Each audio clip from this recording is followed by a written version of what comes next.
Take one more step toward this grave, and I will put a hole clear through your chest. The voice was a low, resonant tremor that shook the dry frontier dust. Callahan froze. He dropped the heavy leather saddle from his shoulder. Before him stood a woman of impossible proportions, standing waist-deep in a freshly dug trench. She was towering, heavily muscular, a giantess forged of muscle and prairie bone. The sleeves of her simple gray dress were torn away, revealing massive biceps and thick shoulders, slick with sweat. In her immense, dirt-stained hands, a heavy buffalo rifle rested steady, aimed directly at the center of his chest. Callahan had walked 30 grueling miles across the high chaparral to find an old rancher named Thaddeus. He had come seeking honest labor and a quiet place to hide from the ghosts of his past. Instead, he found a freshly wrapped shroud lying near a pile of rocky soil, guarded by a colossus the townsfolk had warned him about. They called her a monster, a brute born of cursed blood, but the truth was far more complicated than anyone imagined.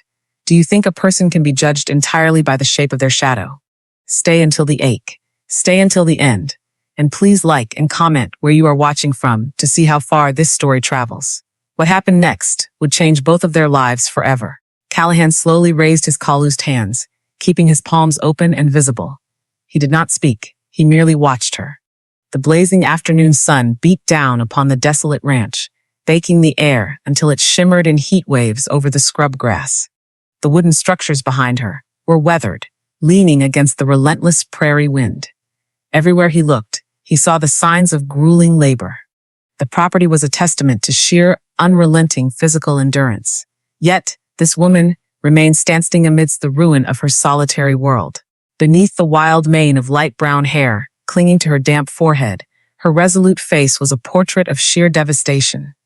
Tears cut deep tracks through the thick layer of dust on her cheeks. Her chest heaved with every ragged breath she drew.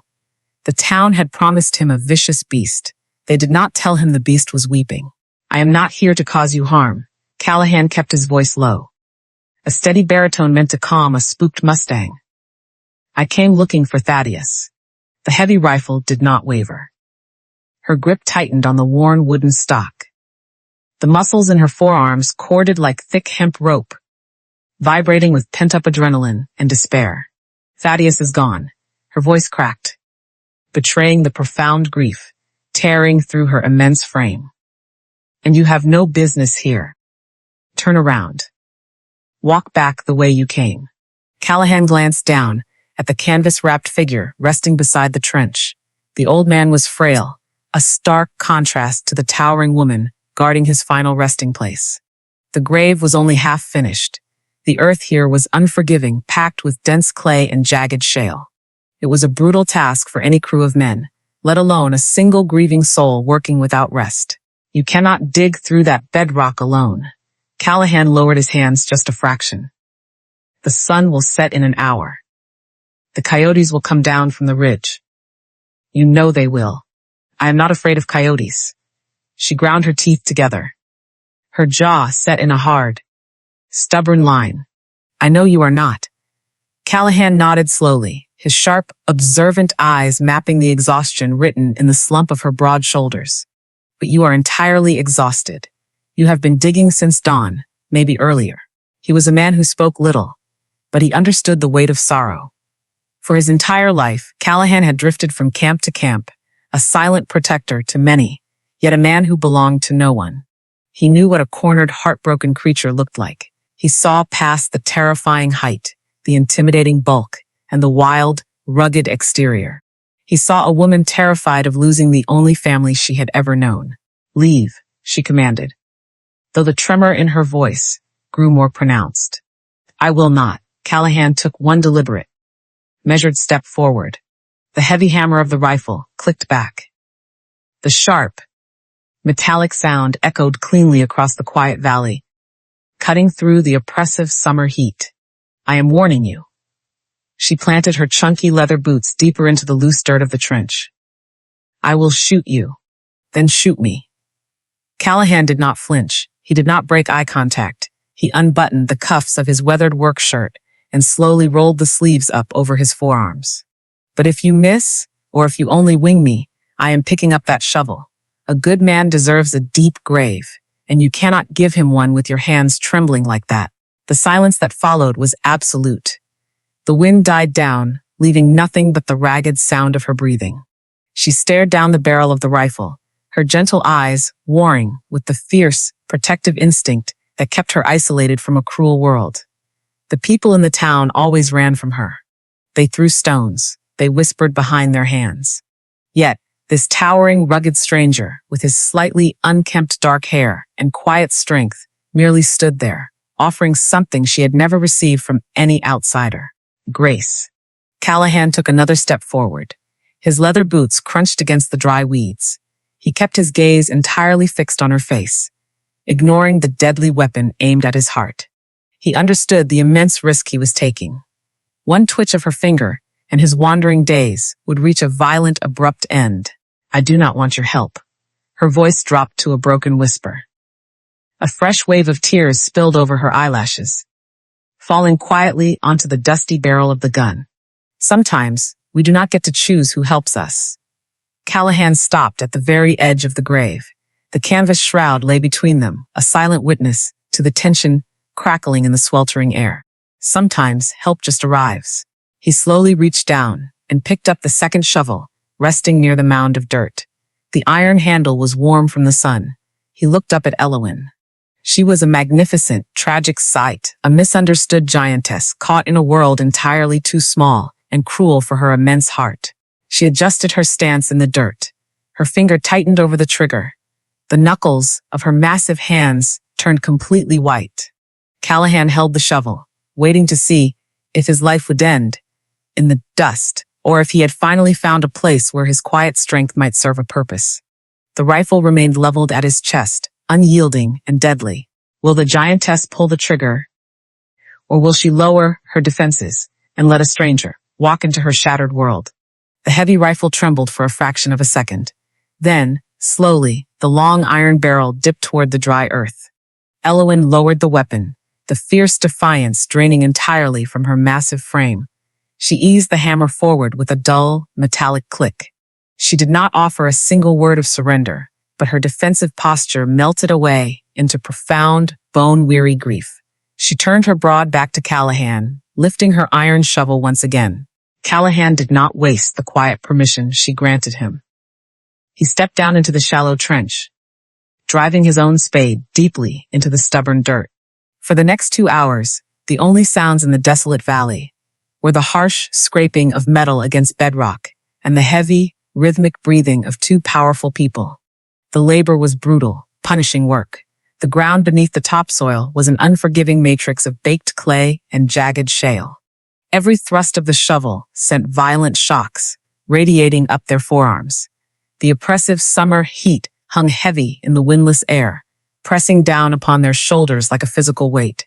Elowen worked with a terrifying, raw physical power. Callahan watched her from the corner of his eye, quietly marveling at her impossible strength. She drove her spade into the rocky crust with a tremendous force that would have shattered a lesser man's wrists. The torn sleeves of her gray dress offered no pretense of modesty, exposing biceps as thick as cedar logs and wide shoulders layered with dense, heavy muscle. Sweat slicked her dust-covered skin, carving pale rivers through the grime across her resolute jawline. Her massive thighs, encased in the durable fabric of her skirt, acted as unyielding pillars of strength. She leveraged out massive slabs of stone, tossing them over the edge as if they weighed nothing at all. She was an absolute force of nature, towering and wild.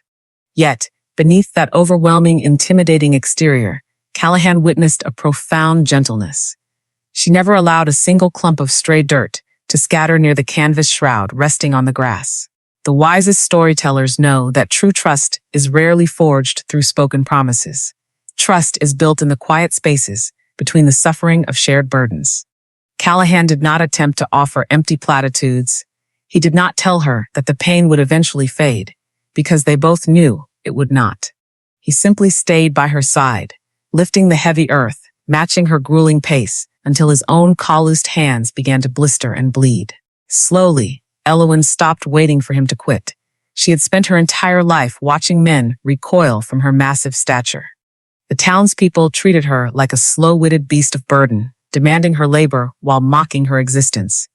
But this weathered wanderer did not stare at her with disgust. He did not complain about the blistering heat. He merely stood shoulder to shoulder with her in the dirt, carrying half the weight of her sorrow without asking for a single coin in return. When the sun finally dipped below the jagged mountain ridge, painting the endless frontier sky in bruised shades of purple and burnt orange, the grave was finished. It was a deep, honorable resting place, carved from the earth through shared endurance. Elowen climbed out of the trench. She moved with a lumbering grace, her chunky leather boots finding solid purchase on the edge. She knelt beside the canvas shroud. Her colossal hands, capable of snapping a wagon axle in half, reached out with agonizing tenderness. Callahan stepped up beside her. Without needing a command, he bent down, taking the weight of the old man's feet, while Elowen cradled the shoulders. Together, they lowered Thaddeus slowly and respectfully into the dark earth. Elowen fell to her knees at the edge of the grave. She scooped a handful of loose soil, letting the dry dust slip through her thick fingers into the darkness below. She remained there for a long time, her broad shoulders shaking with silent sobs. Callahan stood a respectful distance away, holding his dusty hat over his heart. He offered her the dignity of undisturbed grief. He understood that a quiet presence offered far more comfort than 1,000 noisy words. When the grave was entirely filled, they gathered heavy river stones to stack over the freshly turned soil, ensuring the hungry coyotes would never disturb the old man's rest.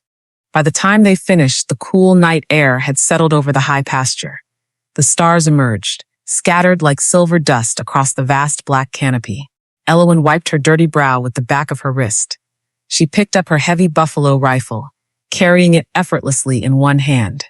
She gestured toward the weathered main house with a slow nod, silently inviting Callahan to step onto the porch. It was a monumental gesture of reluctant trust, a quiet acknowledgement that he was no longer an intruder. The ranch house was dark and deeply silent. Callahan paused near the wooden steps, offering to clean the dirt from the old man's leather boots resting by the door. Elowen disappeared inside the dim kitchen to fetch clean water. While brushing the dust from the boots, Callahan noticed a heavy metal lockbox resting on a small wooden table near the porch window. The lid hung open, slightly askew. A stack of stiff, official-looking documents spilled over the edge, weighed down by a rusted horseshoe. The topmost paper bore a bright red wax seal and a stamped insignia that Callahan recognized instantly. It was the mark of the regional bank. Callahan wiped his filthy hands on his trousers. He carefully picked up the stiff parchment, squinting in the pale moonlight to read the elegant, cruel handwriting. The document was a final notice of foreclosure. The thick black ink declared a staggering sum of money owed, a debt accumulated over years of failing crops and harsh winters. Callahan read the final paragraph, feeling a cold knot twist in his stomach. The bank demanded complete payment in gold by the end of the current month. If the debt remained unpaid, the land, the house, and all remaining assets would be immediately seized by the territorial marshals. He looked through the open doorway toward the kitchen, listening to the heavy, exhausted footsteps of the grieving giantess. Elowen had just buried the only father she had ever known. She believed this isolated, struggling ranch was her permanent sanctuary from a world that despised her. She did not know that the ground beneath her feet no longer belonged to her. Callahan traced his thumb over the harsh red seal of the bank. The date of the deadline was clearly printed at the bottom. He folded the heavy paper, staring out into the absolute darkness of the surrounding valley. A terrifying realization settled over his shoulders. How much time did Elowen actually have left before lost as the only home she had ever known? Callahan stepped across the threshold, his heavy leather boots groaning against the worn floorboards of the dim kitchen. Elowen stood near the cast iron stove, scrubbing the cemetery dirt from her massive hands in a shallow tin basin. The flickering light of a single oil lantern cast long, dancing shadows against the log walls, highlighting the terrifying, wild strength of her towering physique. Her thick shoulders slumped beneath the torn gray fabric of her dress. The immense muscles of her back visibly shifted with every exhausted breath she drew. Callahan approached the heavy wooden table in the center of the room. He carefully placed the stiff parchment onto the scarred surface, smoothing the harsh red wax seal flat with his thumb. I found this near the door. Callahan kept his deep baritone steady, offering no pity, only the stark truth of his discovery. It carries the seal of the territorial bank. Elowen slowly turned her head. She wiped her massive, dripping hands on a ragged linen towel. She did not step closer to the table. She could not read the elegant, sweeping ink covering the page, but she recognized the menacing red seal. Thaddeus had spent the last 3 winters pacing the floorboards, with letters bearing that exact mark in his trembling hands. "Read it," Elowen demanded, her voice a low, defensive rumble. Callahan looked down at the document. "It is a final notice of foreclosure. The bank claims a debt of $400 in gold. It has gone unpaid for 3 years. The final extension expires at the end of this month." He paused, looking up to meet her gentle, fearful eyes. "If the debt is not paid in full by the first day of August, the territorial marshals will arrive to seize the land, the structures, and all remaining assets." The iron wash basin slipped from the counter. It crashed against the floorboards, splashing soapy water across the toes of her chunky leather boots. Elowen swayed on her feet. The towering giantess, a woman capable of lifting a wagon axle with her bare hands, suddenly looked entirely fragile. She sank onto a thick wooden stool. The heavy timber creaked dangerously in protest beneath her immense weight. She covered her face with her dirt-stained hands, dragging her thick fingers through her messy, light brown hair. She did not weep. The tears were completely spent in the dirt of the high pasture. Instead, a deep, primal terror radiated from her trembling frame. "I have nowhere else to go," she whispered into the quiet room. "This ranch is the only place in the world where I am allowed to exist. The townspeople call me a monster. They throw heavy stones at my back when I walk past their storefronts. Mothers pull their children into the alleys when they see my shadow." Callahan remained silent, absorbing the profound agony of her confession. He understood the cruelty of fearful men. The world was terrified of anything it could not easily control. Elowen was a woman of impossible proportions, possessing a wildly muscular body that defied every boundary of society. To the town, she was a terrifying spectacle. Here, on this isolated patch of dusty frontier, she was simply a woman tending her horses. "If the marshals take this land, I will be forced to wander the open prairie." Her chest heaved with a quiet, desperate panic. "I cannot hide. I cannot blend into a crowd. I will be hunted like a stray beast." Callahan stepped forward, placing one calloused hand on the edge of the table. "I have $50 in my saddlebags. It is yours. But it is not nearly enough to satisfy the bank." "No." Elowen dropped her hands from her face. Her jaw tightened, the resolute lines of her face hardening into a mask of pure determination. She stood up. Her massive stature dwarfed the furniture in the small kitchen. The terrifying physical power that had frightened him just hours ago now felt entirely necessary. "I will not take your wages, Callahan, and I will not surrender this land. Thaddeus gave me a home when no one else would look at me.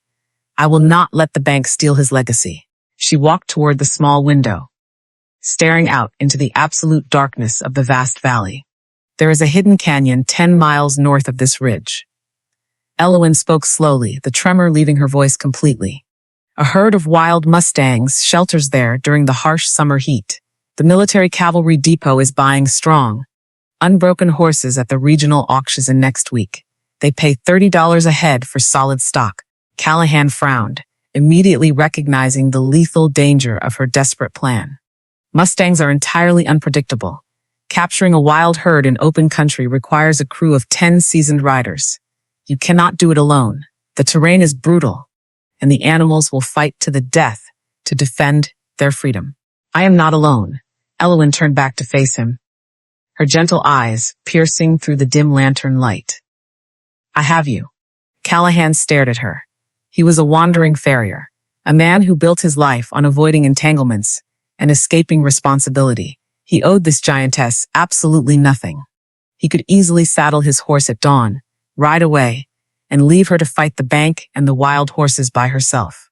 Yet, looking at the fierce, unyielding dignity radiating from her massive frame, He knew his wandering days were entirely suspended. It will be brutal work. Callahan crossed his arms over his broad chest. We will need to construct a blind corral in the canyon bottleneck. We will have to drive them down from the high rocks. We will leave before dawn. Elowin nodded firmly, leaning her thick shoulders against the window frame. But you must know the truth before we ride out. The herd is dangerous. Callahan. All wild horses are dangerous, Callahan replied. Not like this. Elowin lowered her voice, her expression grim. They are led by a massive black stallion. The natives call him a devil, wrapped in shadow. He is a beast of terrifying power. He does not run from ropes. He turns and attacks. Last spring, he winced from the coup. She trampled a seasoned track hacker into the dust and shattered the collarbone of a rancher who tried to corner him. Callahan felt a cold knot tighten in his stomach. A rogue stallion was a nightmare for any experienced cattle foreman. The beast would attack with flailing hooves and lethal teeth, destroying anyone foolish enough to step into the dirt with him. If we trap the herd, the stallion will not surrender. Elowin stepped away from the window, her heavy boots thudding against the floorboards. He will have to be broken by force. He must be tamed in the dirt, face to face. The silence in the kitchen stretched tight, vibrating with lethal anticipation. Callahan looked at the towering, wildly muscular woman standing before him. She intended to walk into an enclosed pen with a legendary monster that killed grown men without hesitation. How could a misunderstood giantess, armed only with her raw physical power and a gentle heart, possibly match the fury of an untamable devil without being crushed into the earth? The dawn broke in a fracture of pale yellow and iron gray across the jagged ridges of the northern canyon. By midday, through a grueling display of physical endurance that left both of them caked in thick red dust, they had driven 12 wild mustangs down the bottleneck into the heavy timber corral at the ranch. The corral was built of thick pine logs, reinforced by Thaddeus years ago, yet it groaned under the furious onslaught of the black stallion. The beast was magnificent, a mountain of dark fury, with hooves that struck the timber like thunderbolts. Whites rolled in his wild eyes as he threw his heavy chest against the gate, seeking an escape back to the high ridges. Callahan stood on the lowest rail of the fence, a thick lasso coiled tightly in his calloused palm. He wiped sweat from his eyes, his gaze locked on the roaring animal. He will splinter these posts before sundown, Callahan warned, his face grim. We cannot leave him to thrash like this. He will break his own neck. Elowin did not answer immediately. She stood beside him, her towering form casting a long, heavy shadow across the dusty earth. Her gray dress was damp, clinging to the tremendous muscles of her torso and thighs. The veins in her massive forearms were raised from the morning drive, pulsing with raw adrenaline. She unhooked a heavy leather halter from the fence post, her resolute face completely calm, despite the chaos inside the ring. Open the small gate, she murmured, her voice carrying a steady resonance that seemed to cut through the stallion's screams. And Callahan tightened his grip on the rail. Elowin, that animal is a killer. Let me go in with the iron rod to keep him at bay. No, she breathed, turning her gentle eyes toward him. If you bring iron into the pen, he will fight until his heart bursts. I will handle him. Before Callahan could utter another protest, she stepped through the narrow opening cling, closing the heavy latch behind her. She stood alone, in the center of the dusty arena, a giantess facing a demon. The black stallion froze. He lowered his massive head, his nostrils flaring, as he exhaled a hot, whistling breath. He snorted, stamping a heavy hoof into the dirt, kicking up a cloud of red grit. For a long moment, the world seemed to hold its breath. It was a confrontation between two of the most powerful, misunderstood creatures on the frontier. Suddenly, the stallion charged. He launched his massive body forward with terrifying speed, his teeth bared, aiming directly for her shoulder. Callahan gripped the fence rail so tightly, the old wood splintered beneath his fingers. He prepared to leap into the dirt, his heart hammering violently against his ribs. But Elowin did not run. She did not flinch. She planted her chunky leather boots deep into the loose soil, bending her massive knees and lowering her center of gravity. As the stallion slammed into her space, she did not strike him. Instead, she threw her immense, muscular arms around his heavy neck, catching his tremendous momentum with her own body. The impact was deafening, a dull thud of muscle against muscle. The sheer force of the collision shoved her backward 2 paces, her boots plowing deep furrows into the dirt. But she did not fall. Her massive thighs and broad shoulders absorbed the violent shock. She held the thrashing, screaming beast against her chest, her biceps bulging to their absolute limit as she anchored him to the earth. The stallion reared, lifting his front hooves completely off the ground, attempting to shake her loose. Elowen rose with him, her towering frame stretched thin, her heavy muscles cording like iron cables under her skin as she refused to let go. Callahan watched in absolute awe. He had seen the strongest cattle foreman on the frontier attempt to break wild horses, using whips, spurs, and cruelty to dominate the animal's spirit. But this was different. This was not a display of savage domination. It was a profound revelation of extraordinary strength, joined with an impossible mercy. As the stallion's hooves struck the ground again, Elowen did not tighten her grip to choke him. Instead, she slowly slid her massive hand up his neck, smoothing down his tangled mane. She leaned her forehead against his sweating temple, her massive frame acting as a solid wall of absolute safety. "Steady," she murmured into his twitching ear, the low tone vibrating through the quiet corral. "You are safe here. I know what it is to be feared. I know what it is to want to run." The stallion shuddered. His muscles remained tense, but the wild, murderous fury in his eyes began to flicker out, replaced by a confused curiosity. He stopped thrashing. He stood trembling beneath the weight of her colossal hand, his hot breath warming her torn gray sleeve. Elowen carefully slid the leather halter over his ears, her movements incredibly slow, deliberate, and tender. Callahan lowered his hands from the rail, a deep, silent reverence filling his chest. The townspeople were blind. They saw her height and her heavy muscles, and called her a monster, completely ignorant of the magnificent spirit dwelling inside her. She was a protector, a rare and beautiful soul who used her immense power to heal rather than destroy. His admiration for her deepened into something profound, a quiet longing to be close to that extraordinary warmth. Elowen turned toward Callahan, a tired, beautiful smile softening her resolute features as she held the lead rope. The stallion walked submissively behind her, his proud head lowered. The moment of triumph was abruptly shattered by the sharp clatter of iron shoes against rock outside the ranch yard. Callahan spun around, his hand instinctively dropping to the empty holster at his hip. A group of 5 riders trotted through the front gate, their expensive leather saddles and polished silver spurs gleaming in the harsh sunlight. At the front of the party rode a man with a cold, aristocratic face, encased in a tailored wool coat, despite the sweltering heat. It was the town's ruthless cattle baron, the wealthiest man in the territory. He reined his horse in at the edge of the corral, looking down at Elowen with an expression of intense disgust and mocking amusement. "I see the freak has been busy stealing horses from the northern ridges." The baron sneered, his voice cutting through the peaceful afternoon air like a whip. "It is a pity you wasted your energy. I have just purchased the outstanding debt from the territorial bank. This land belongs to me now, and I want you off my property by sundown." Callahan stepped off the rail, face darkening with rage as he stood between the riders and the giantess. The stakes had suddenly escalated beyond a simple bank deadline, and a cold dread settled over the corral. How could Elowen protect her home when the law itself had just been bought by a ruthless enemy? The baron sat atop his sleek thoroughbred horse, his expensive leather saddle creaking softly.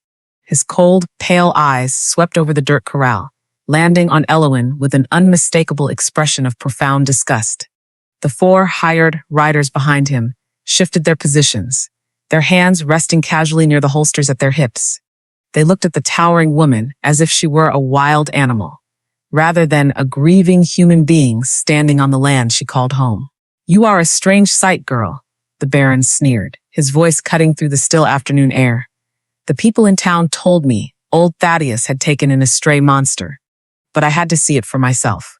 Look at you. You have the heavy shoulders of a blacksmith and the face of a rugged ox. You do not belong on a respectable ranch. You belong in a traveling circus, locked inside an iron cage where people pay a nickel to stare. Elowyn stood perfectly still in the center of the corral, her massive hand resting on the neck of the black stallion, which was now completely quiet under her touch. At the Baron's cruel words, a familiar, deep-seated pain flickered across her resolute features. She did not yell, nor did she raise her heavy buffalo rifle. She had endured these exact insults for 20 years, each one a heavy stone cast against her fragile self-worth. Her broad shoulders stiffened, her gentle eyes casting downward toward the red dust. She looked entirely alone, an outcast trapped in her own immense body. Then, the quiet space between them shifted. Callahan walked forward from the shadow of the fence rails. His movements were deliberate, heavy, and completely unbothered by the armed men staring down at him from their high saddles. He crossed the dusty ground and stepped directly beside Elowyn. He planted yarn leather boots firmly in the soil, squaring his broad shoulders and standing directly shoulder to shoulder with the giantess. Together, their combined physical stature formed an immovable wall of muscle and bone between the riders and the corral, casting a unified shadow across the dirt. By this single silent act, Callahan publicly aligned himself with the town's most feared outcast. He did not care about the Baron's immense wealth, nor did he care about the loaded pistols carried by the hired hands.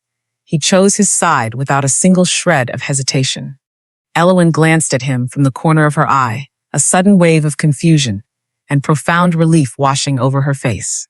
No one had ever stood beside her in the light of day, sharing her shame or offering to carry the weight of her humiliation. The paper from the Territorial Bank carries a specific date, Callahan rumbled, his deep baritone carrying a cold, dangerous edge. The final deadline is the first day of August. You may have purchased the outstanding debt, but you do not own this dirt until that calendar page turns. You have no legal right to trespass on this property. And you certainly have no right to open your mouth to this woman. The Baron's face darkened, his aristocratic composure slipping away to reveal a vicious anger. You are a foolish wanderer to risk your life for a freak. I own the banks, the stores, and the law in this territory. If I say she leaves today, she leaves. You will need a territorial marshal and a signed eviction warrant to remove us, Callahan replied, his voice remaining entirely flat, devoid of fear. And the closest marshal is a 3-day ride to the north. Until he arrives with the proper documents, you are simply an intruder standing on Thaddeus's land. I suggest you turn your horse around before the situation becomes uncomfortably complicated for your hired men. The hired riders stopped smirking, realizing that taking this ranch by force would require a bloody gunfight. The Baron spat into the dust, a low hiss escaping his teeth. You think you are clever, wanderer. You think to save her, but you cannot fight me. Enjoy your final days on this dying rock. You will be begging me to take this land before the week is through. With a sharp jerk of his reins, the Baron wheeled his horse around, digging his spurs into its flanks. The 5 riders galloped out of the ranch yard, leaving behind a thick cloud of choking dust. Elowyn let out a long, shuddering breath. The tension in her massive chest released as she turned her face toward Callahan. He winced from the ache.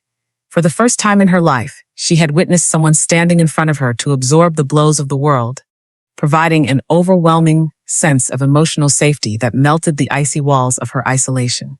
You should not have done that, she murmured, her voice thick with unexpressed emotion. He is a powerful man. He will make you pay. Let him try, Callahan responded quietly, looking down at his bleeding knuckles. A man who hides behind a checkbook and a gang of thieves is nothing to fear. We have horses to tend. They worked through the remainder of the evening, in a quiet, harmonious rhythm, guiding the wild mustangs into the safe enclosures. The shared victory over the Baron brought a new, unspoken intimacy between them, a sense of solidarity that did not require words. Elowyn moved with a lighter step, her immense strength directed towards securing the perimeter, knowing she was no longer fighting alone. When the darkness blanketed the valley, the air grew unusually still, the normal nighttime chorus of frogs and crickets completely absent. Callahan, walked out to the kitchen porch, carrying an empty wood bucket to fetch water from the creek that ran directly through the center of the ranch. The creek was the lifeblood of the property, the only clean water source for miles that sustained the household and the livestock. He walked down the grassy slope, but as he approached, he did not hear the familiar sound of rushing water. He knelt in the darkness, reaching his hand down into the dry creek bed. His calloused fingers brushed against nothing but dry, cracked mud and dying weeds. The water was completely gone, reduced to a barren trench of parched earth. Callahan stood up, his heart sinking as he looked toward the northern ridge, where the creek originated on the Baron's adjacent land. A terrifying realization gripped his chest. What cruel act had the Baron committed upstream, and how would Elowyn keep her precious horses alive without a single drop of water? Callahan stood in the silence of the dry creek bed. The realization of the profound cruelty committed by the Baron settled into his bones like winter frost. The lifeblood of the ranch was entirely severed. He carried the empty wooden bucket back up the grassy slope toward the dimly lit porch. Elowyn stood near the open doorway, the soft light of the oil lantern casting her towering form in sharp relief against the weathered timber walls. Callahan dropped the bucket onto the floorboards. It landed with a hollow, useless clatter. "The creek is completely dry," Callahan rumbled, his jaw set tight in the shadows. "There is not a single drop of water remaining. The mud is already cracking into dust." Elowyn stepped out onto the porch. Her heavy boots thudded softly against the wood. She looked out toward the dark silhouette of the northern ridge, her gentle eyes narrowing with immediate understanding. "The Baron owns the high valley where the water flows down from the mountains," she murmured, her voice vibrating with a quiet, terrible sorrow. "He has built a dam to choke the creek. He intends to drive us out of this land by killing the livestock. We must ride upstream before dawn and tear the dam apart." Callahan crossed his massive arms over his chest, his protective instincts flaring into anger. "We cannot do that," Elowyn breathed, slowly shaking her head. "If we cross his property line, he will have the legal right to shoot us for trespassing. The law belongs entirely to him. We will be branded as outlaws." In the distance, the horses whinnied, a restless sound of growing thirst echoing across the empty corral. 12 wild mustangs, entirely dependent upon their captors for survival, were trapped in the suffocating heat without water. "There is a low basin near the western fence line." Elowyn pointed a thick finger toward the heavy darkness stretching beyond the barn. "Thaddeus always believed a deep underground spring ran beneath the bedrock there. We must dig a well. We must dig it tonight, and we must not stop until we strike water." The task ahead was monumental. Digging a deep well by hand, relying solely on human strength against the unforgiving frontier soil, was a punishing endeavor that broke the spirits of the strongest men. Yet, neither of them offered a single word of complaint. They gathered heavy timber beams, thick iron shovels, long coils of hemp rope, and heavy wooden buckets, marching out toward the western basin beneath the pale, silent light of the moon. By the time the brutal frontier sun climbed over the jagged mountain peaks, painting the valley in blistering shades of orange and blinding white, the shallow depression had become a yawning pit. The heat radiating from the baked earth was completely suffocating.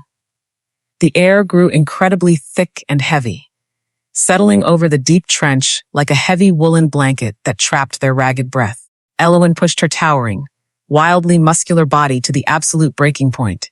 She was a magnificent titan of physical endurance, a woman built by a lifetime of impossible burdens and endless labor. The torn fabric of her gray dress clung heavily to the sweat-slicked muscles of her broad back and wide shoulders. Her massive thighs drove deep into the stubborn soil, anchoring her incredible weight as she swung the heavy iron pickaxe with devastating, earth-shattering force. Every single strike shattered the hardened clay, sending thick plumes of red dust rising into the sweltering air. She lifted enormous boulders with her thick biceps, hoisting heavy stones that would have shattered the spine of an ordinary man, and tossed them out of the deep trench with a slow, lumbering grace. Callahan worked directly beside her, matching her punishing rhythm, blow for blow. Their grueling labor became a silent, exhausted dance of physical reliance and profound mutual respect. When Callahan faltered, his chest heaving as his breath came in ragged gasps, Elowyn silently stepped forward to take the heavier load. When the raw blisters on the massive hands of the giantess began to split open and bleed against the wooden handle of her shovel, Callahan stopped digging. He gently took her enormous hands into his own, wrapping the bleeding calluses in clean linen strips ripped from his own shirt, his calloused fingers moving with an unexpected, reverent tenderness that left her breathless. They shared the meager remnants of their drinking water, passing the dented tin canteen back and forth in the suffocating heat. Callahan watched her tilt her head back to drink, quietly observing the strong, resolute lines of her throat and the profound dignity etched deeply into her exhausted face. She was not a monster. She was the most magnificent, resilient creature he had ever known. The shared struggle in the depths of the earth stripped away the final remnants of their emotional walls, leaving behind a deep, undeniable admiration. They were two isolated outcasts, bound intimately together by sweat, dust, and a quiet determination to protect the innocent lives entrusted to their care. As the cruel afternoon sun beat down without a shred of mercy, the pit deepened far past 12 feet. The earth grew visibly damp, a promising sign of the hidden spring rushing below. But the soil also became dangerously loose and unpredictable. The walls of the deep trench turned into shifting sand and highly unstable gravel. "We must brace the sides before we dig any deeper." Callahan wiped his dripping brow, his deep voice hoarse from swallowing hours of dust. "The walls are beginning to bow inward under their own weight." Elowyn nodded slowly, acknowledging the lethal danger of the shifting soil. She climbed out of the deep hole, her heavy boots sinking deeply into the loose dirt near the edge. She began lowering thick timber beams down to him, using the heavy hemp rope, her enormous muscles cording tightly under the strain. Callahan stood at the very bottom of the well, wedging the heavy wooden supports firmly against the crumbling walls to prevent the earth from caving in upon them. The air at the bottom of the deep trench was incredibly stifling, devoid of any breeze. Callahan hammered a thick wooden wedge into place, securing a heavy crossbeam. He reached up to grasp the next piece of timber, dangling from the massive hands of Elowyn above him. Suddenly, a low, terrifying rumble echoed deeply through the ground beneath his boots. It sounded precisely like the angry growl of a massive, sleeping beast shifting beneath the soil. The heavy timber brace near the left shoulder of Callahan groaned loudly under an immense, unseen pressure. "Callahan," Elowyn gasped, her gentle eyes widening in sudden, absolute horror. "Get out of the hole. Climb the rope now." Callahan dropped the wooden wedge immediately. He lunged upward for the thick hemp rope. He was entirely too late. The main timber beam snapped completely in half with the violent, deafening crack of a heavy rifle shot. The entire southern wall of the deep trench completely gave way in an instant.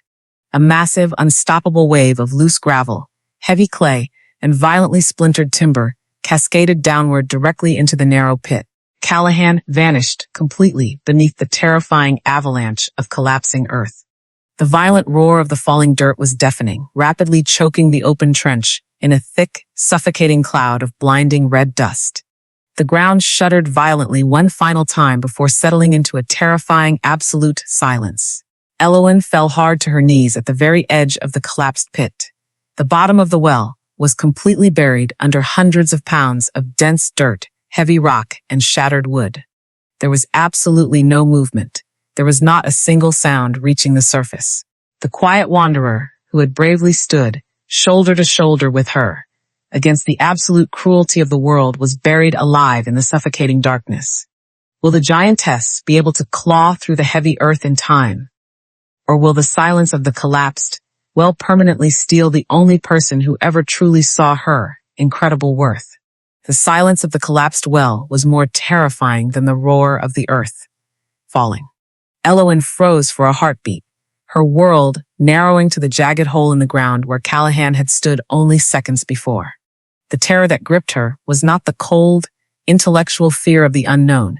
It was a hot, violent agony that clawed at her throat. This was not just a coworker lost to a common ranch accident.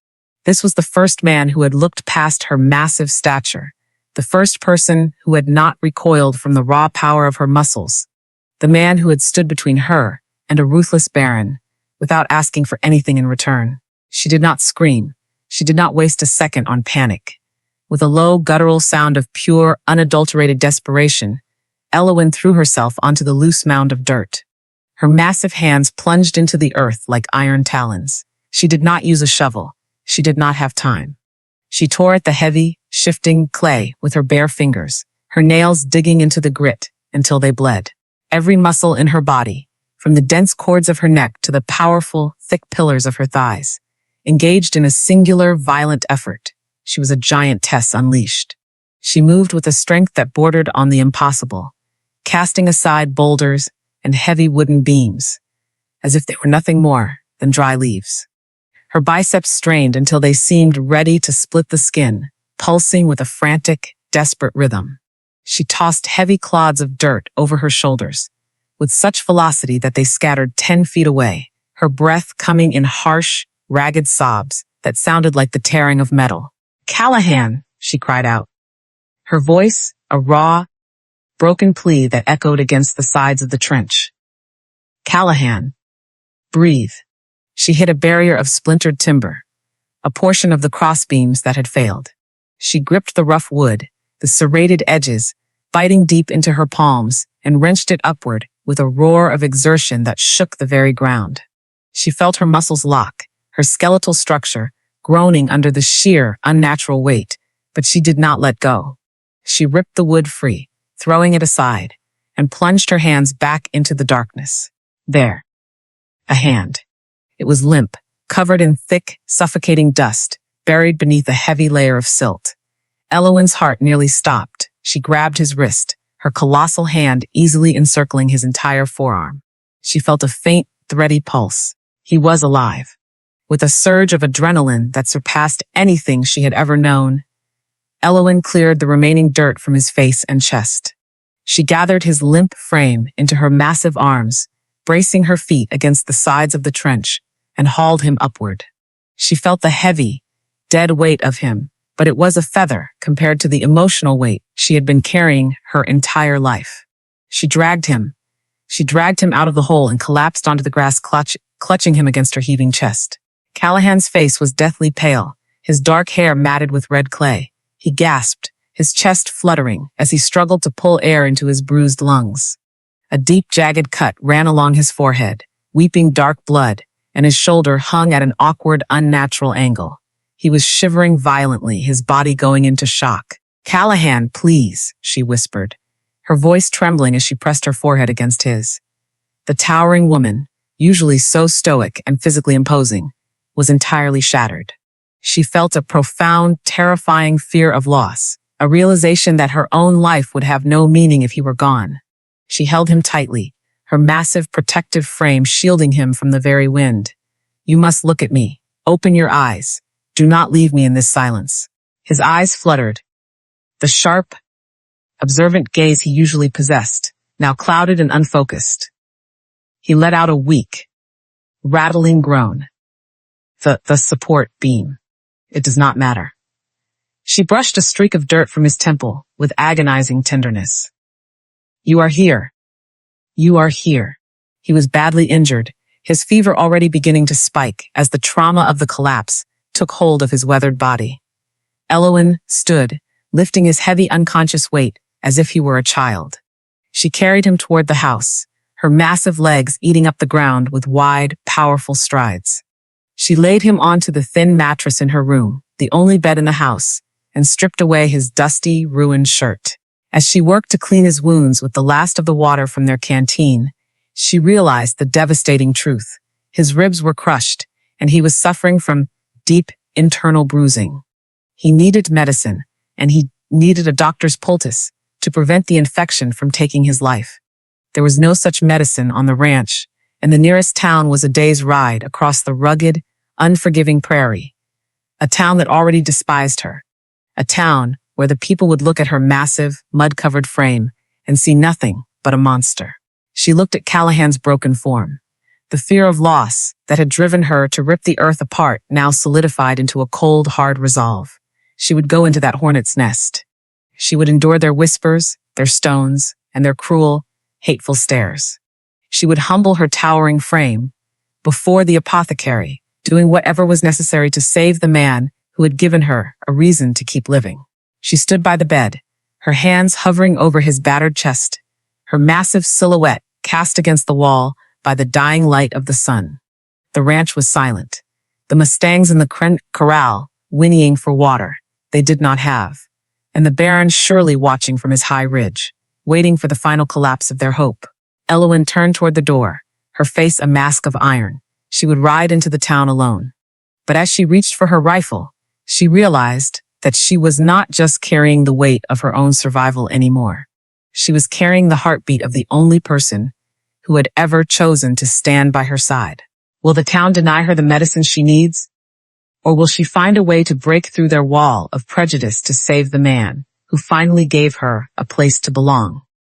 The ride into town felt like stepping into a cold, rushing river of judgment.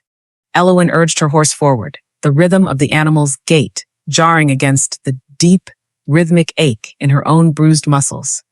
She had not set foot in the settlement for over a decade. Thaddeus had been the one to supply, shielding her from the cruel, prying eyes of a society that could not comprehend a woman of her stature. But Thaddeus was gone, and the man who had finally seen her, not as a mountain of muscle or a freak of nature, but as a person worthy of kindness, lay shivering in a pool of his own fading warmth. She wore her oversized, work-worn shawl, pulled tight around her shoulders, attempting to hide the broad, muscular expanse of her back. But it was an impossible task. She was a giantess, a towering presence that seemed to blot out the sun. As she navigated the dusty main thoroughfare, the town began to fall into a strange, heavy silence. Shopkeepers stopped their sweeping. Children playing with wooden hoops near the saloon skidded to a halt, their eyes wide, with a mixture of terror and morbid fascination. Mothers snatched their little ones off the wooden boardwalks, pulling them into the protective shadows of doorways, casting frantic, hateful glares in her direction. The beast has returned. A man standing by the livery stable spat, his voice carrying clearly on the dry, still air. Keep your distance, another muttered, his hand resting nervously on the butt of the pistol tucked into his belt. She is a curse upon this valley. Eowyn heard every word. She felt the weight of their collective disgust pressing against her skin, heavy and suffocating.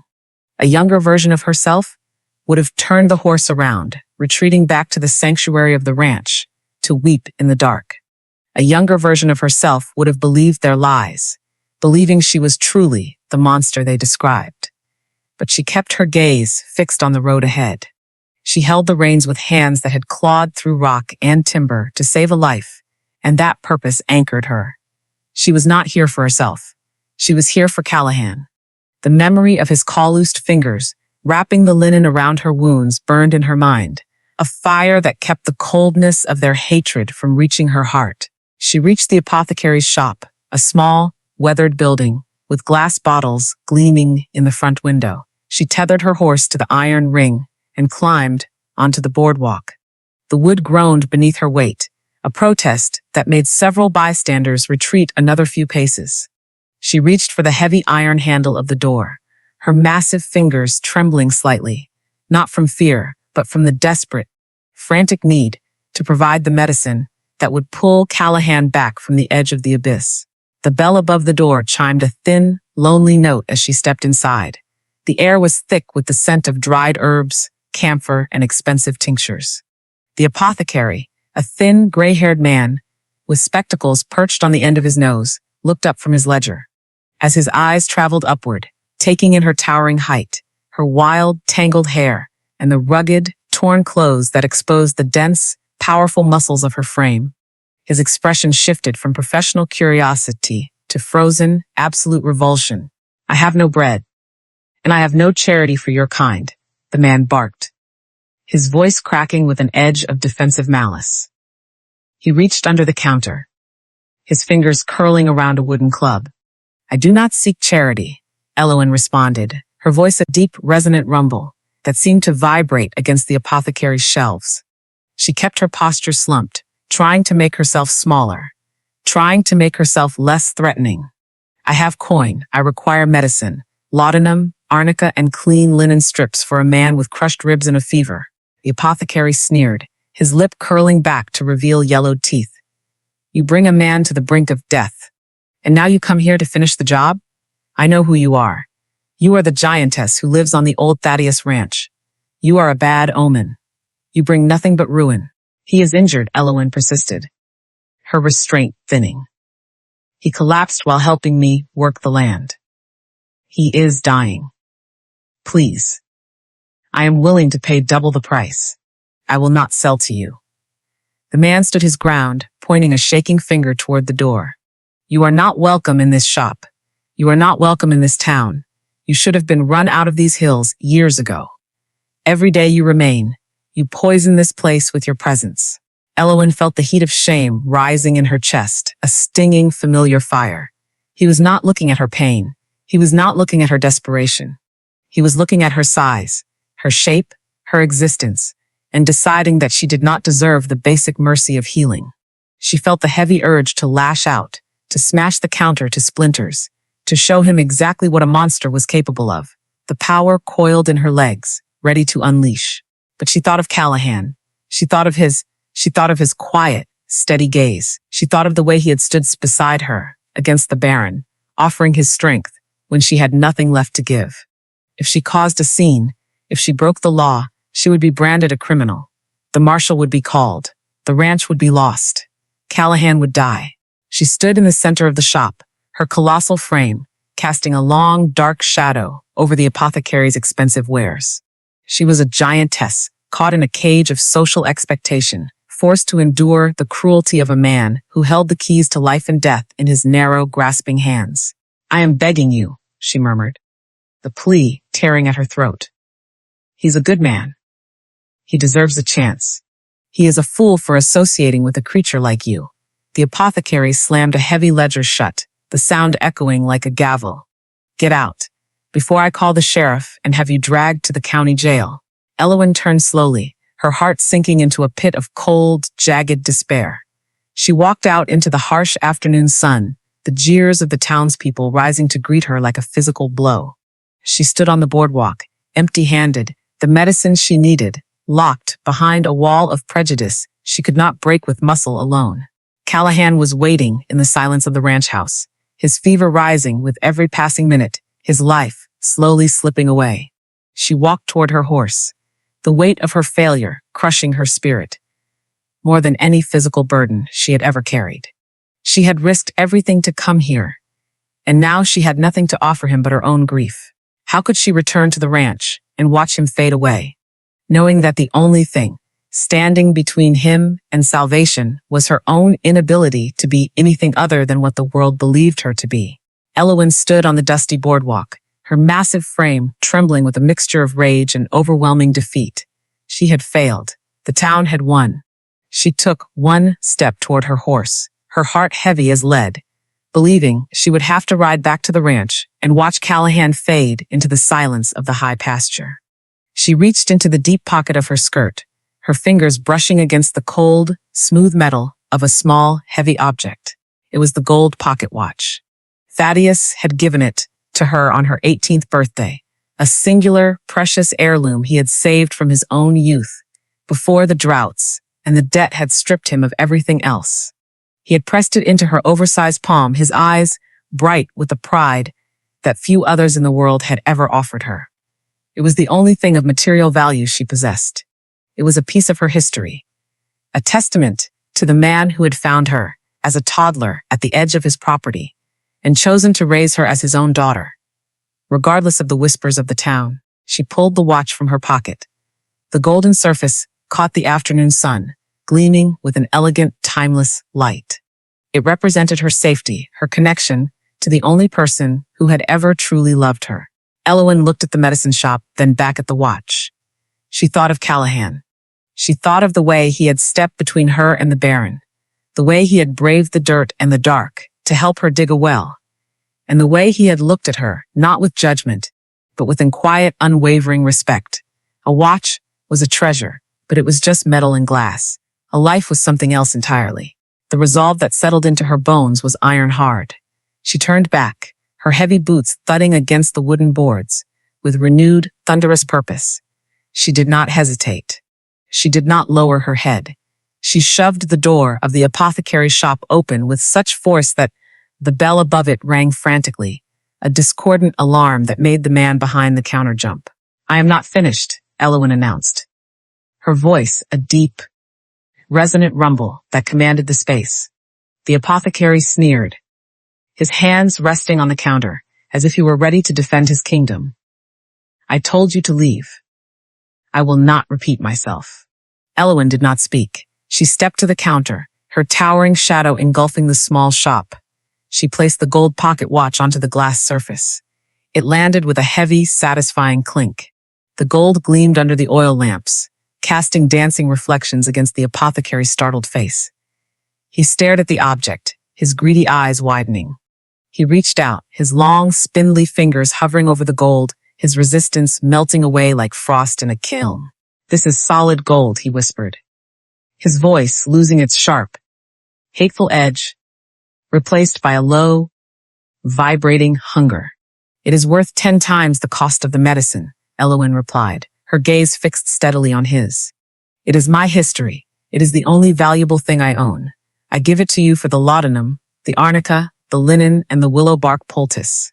The apothecary looked from the watch to the giantess standing before him. He was a man driven by profit, a man who saw the world through the lens of transaction rather than humanity. The watch was a fortune to him. He could not resist. His prejudices and his hatred were strong, but his avarice was stronger. He reached out, snatching the watch from the counter and sliding it into his pocket. His face flushed with a sudden, triumphant smugness. "You are a fool," he muttered, reaching behind him to grab a collection of glass bottles and heavy bandages. He shoved them into a rough canvas bag and tossed the bundle across the counter. "This will not change what you are. People will still fear you. They will still despise you when this is gone." Elowen scooped up the bag, her fingers tightening around the canvas. She felt a strange sense of liberation. She had traded her only material possession, but she had bought the dignity of a second chance.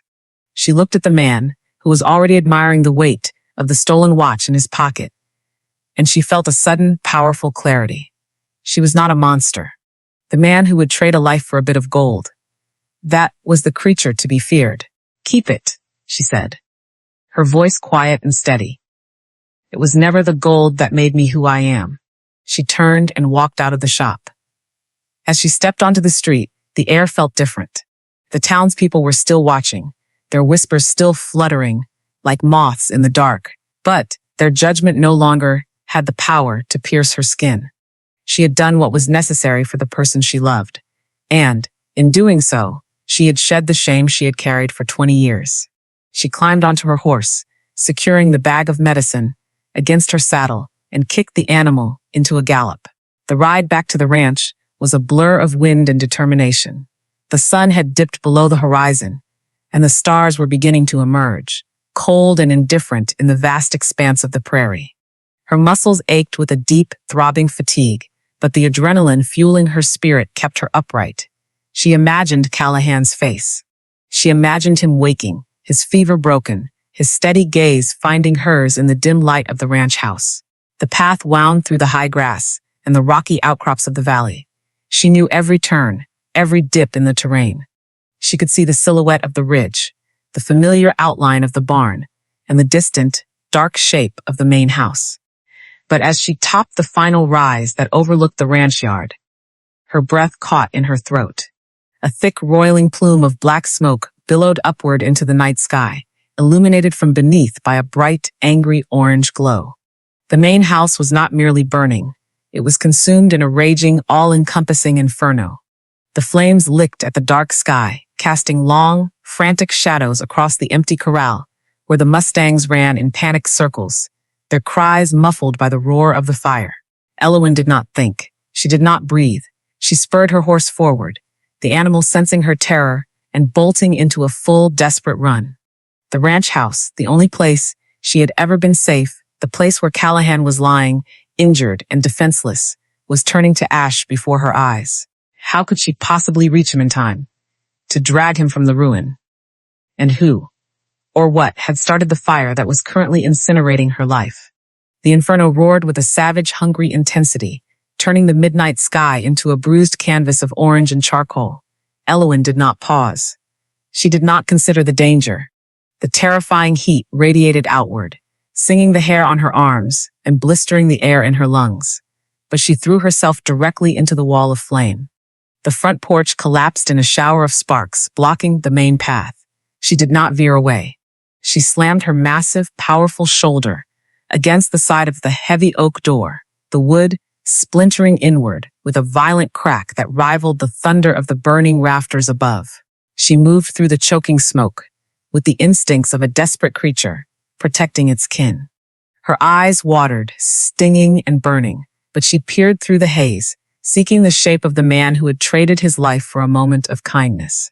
There, in the corner of the main room, beneath a fallen bookshelf that had pinned his legs, Callahan lay still. His face was gray, his breathing ragged and shallow. Elowen dropped to her knees, the floorboards groaning under her weight. She hooked her thick arms under the heavy oak bookshelf. With a guttural roar of effort, her muscles bunching and trembling under the immense strain, she shoved the timber aside, tossing the heavy wood away as if it were a fragile twig. She scooped Callahan into her arms. He felt light, broken, and fragile against her chest. He groaned, his head lolling back against her shoulder, his eyes flickering open for a mere second before sliding shut again. She turned to flee, but a support beam, weakened by the fire, groaned and plummeted from the ceiling, blocking the doorway she had just entered. Elowen did not panic. She shifted Callahan's weight, tucking him securely against her protected side, and charged the side wall. She drove her heavy leather boots into the base of the structure, her legs coiled like steel springs. With a surge of raw, untamed power, she kicked through the stud wall, bursting out into the cool night air just as the entire roofline gave way in a deafening collapse of fire and ash. She sprinted across the yard, not stopping until she reached the safety of the distant pasture. She sank onto the cooling grass, holding Callahan close, her chest heaving as she sucked in deep, clean breaths of air. The house was gone. It was nothing more than a pile of smoldering, twisted timber and flickering embers. Everything she owned, every memory of Thaddeus, every scrap of security she had gathered over 20 years, had vanished in the fire. Callahan stirred against her chest, a low, pained wheeze escaping his lips. He blinked, the fog of unconsciousness slowly retreating. He looked up at her, his vision clearing, as he took in the sight of her soot-stained, tear-streaked face. "You came back," he whispered, his voice a gravelly, broken sound. Elowen did not answer. She pulled him closer, burying her face against his neck, the protective walls she had built around her heart, finally crumbling into ruin. The tears she had held back for a lifetime. The sorrow of being the girl everyone feared, the giantess who brought only ruin, finally spilled over. She wept, her massive shoulders shaking with the violence of her release. "I am a curse," she sobbed, the words tumbling out of her, jagged and sharp. "Everywhere I go, I bring death and destruction. Thaddeus is gone. The house is ash. I am a monster, Callahan. I was born to be alone, and I have destroyed everything I ever tried to touch." Callahan raised a trembling, calloused hand.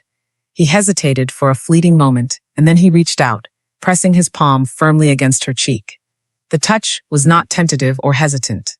It was firm, grounding, and steady. He pulled her face down to meet his, forcing her to look at him, forcing her to see the truth in his eyes. "You are not a curse," he murmured, his voice gaining a sudden, fierce strength.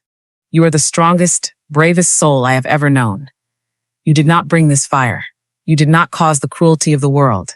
You are the only one who has fought to save what remains." He shifted, his fingers tangling in the messy, soot-streaked hair at the nape of her neck. He pulled her closer, bridging the final distance between them, his presence a solid, unmoving anchor in the chaos of the night. "I have spent my life drifting," he whispered against her skin, his breath warm and steady. "I have spent my life running from ghosts, hiding from the things I could not fix. I have never found a place where I felt needed, or where I felt whole. But standing beside you, in the dirt, in the well, and here in the ashes, I have finally found where I belong." Elowen stared at him, her heart hammering against her ribs. She had spent her entire existence bracing for rejection, For the moment, someone would look at her massive, powerful form and decide she was too much to bear. But Callahan was not looking at her size. He was not looking at the destruction around them. He was looking at her, and he was staying. She leaned her forehead against his, their breaths mingling in the cool air. The physical barriers that had kept them apart. The societal shame, the fear of the unknown, the weight of their own insecurities, evaporated in the face of their shared survival. In this moment, amidst the ruins of the past, she realized she was not the monster the town had described. She was simply a woman who had finally been seen. They sat in silence for a long time, watching the fire die down to a soft, glowing bed of coals. The vast, starry sky stretched out above them, indifferent to the loss, yet witness to the beginning of something entirely new. When the first gray light of dawn began to bleed across the horizon, Callahan pushed himself up, leaning on one elbow. He looked toward the ruins of the kitchen, his gaze fixed on a specific patch of ground near where the heavy wooden table had stood. "Look," he pointed, his voice quiet. Elowen followed his gaze. Amidst the charred, blackened remains of the flooring, a small, heavy iron box lay nestled in the dirt. It was scorched and covered in ash, but the metal had held. The heat of the fire had not penetrated the heavy, sealed contents within. Callahan moved slowly, his body stiff from the injuries of the collapse, and crawled toward the debris. He reached into the cooling ash and pulled the heavy box toward them. The lock was rusted, but the hinges were solid. He set it down on the grass between them, the weight of it echoing with a heavy, metallic thud. It was the box Thaddeus had kept locked away for decades. The one he had refused to speak about, even when the bank began its cruel campaign.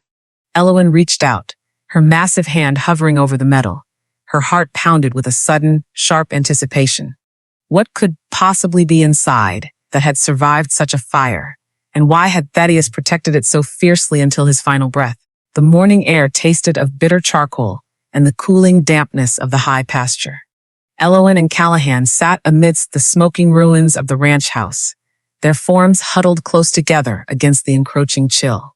Before them sat the iron lockbox, a stark, silent survivor of the inferno.